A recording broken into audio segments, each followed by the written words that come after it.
Hi Catherine, happy 18th birthday. Grabe, laki na ng pinagbago mo from going Bulili, then Super Ingo, at marami pang iba. Then look at you right now, dalaga na, kasi na full-grown dalaga. Just want to say congratulations to you and to Daniel, dahil in your work that you're doing your job. Grabe, hindi mo pinapabayaan yung mga dapat na kailangan sa taping.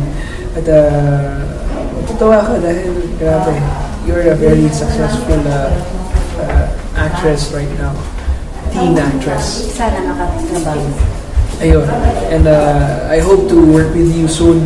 Hindi lang sa teleserye, kundi lang sa pelikula.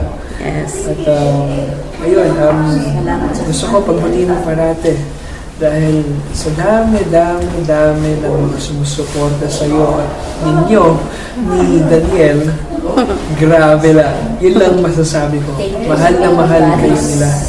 And of course, I just want to take the opportunity na for your fans, supporters, ang KB Buddies, dahil nandyan sila para laging nandyan sa tabi mo, hindi kayo nila iniiwan, at mahal na mahal ka nila. And ayun, thank you so much.